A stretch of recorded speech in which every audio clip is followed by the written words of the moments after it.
Ce devait être le plus beau jour de sa carrière de magicien. Il voulait réaliser l'un des numéros les plus risqués au monde. Mais le numéro a tourné court.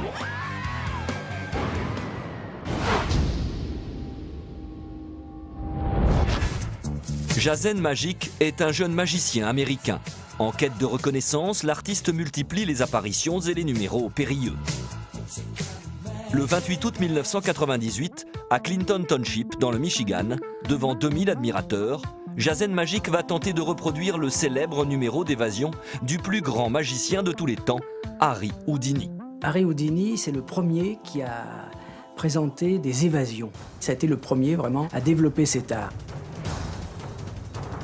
Houdini, c'était une vedette, on n'a pas idée, c'était comme Michael Jackson.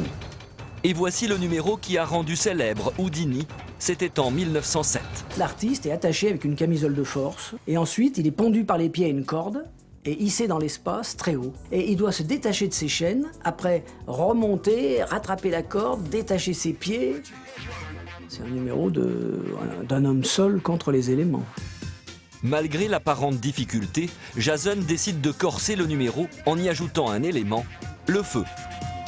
C'est très dangereux, parce qu'il y a plein d'impondérables. Là, on le voit, il y a du vent. Le vent et le feu, c'est terrible. Après des mois de préparation, le grand moment arrive. Jason est hissé à 50 mètres du sol. Il ne dispose que de 3 minutes pour se libérer de sa camisole. Mais la pluie s'invite au spectacle, ce qui complique les choses. Comme il pleuvait, la camisole de force me collait à la peau et m'empêchait de bien faire les mouvements. C'était vraiment très difficile de me défaire de mes liens. Au bout de 3 minutes, Jason parvient enfin à se délivrer de sa camisole. Il se redresse.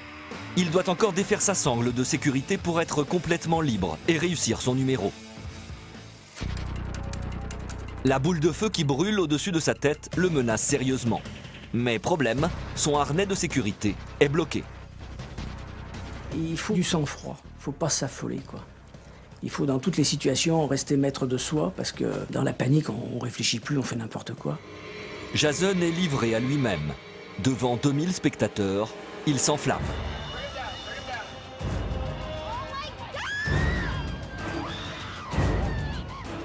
Exposé à plus de 500 degrés, le magicien est prisonnier des flammes. Dans la foule horrifiée, sa sœur filme la scène. Au bout de quelques secondes qui paraissent interminables, on le redescend et on l'asperge de neige carbonique pour éteindre l'incendie. Miraculeusement, Jason s'en sort avec une grosse frayeur et beaucoup de frustration. On s'aperçoit effectivement que les magiciens sont soumis aux mêmes lois physiques que les autres. Ah, il a un très bon ange gardien, ouais. Le public attend silencieusement l'annonce de nouvelles rassurantes de Jason. Et après une demi-heure, c'est en personne que l'artiste vient les rassurer. Il y a eu une ovation du public. Les gens me disaient « Ce n'est pas grave, tu as fait ce que tu as pu. Au moins tu as essayé. » Le moins que l'on puisse dire, c'est que Jason Magik a eu très chaud. Le métier de magicien reste une école de la précision et ne s'improvise décidément pas.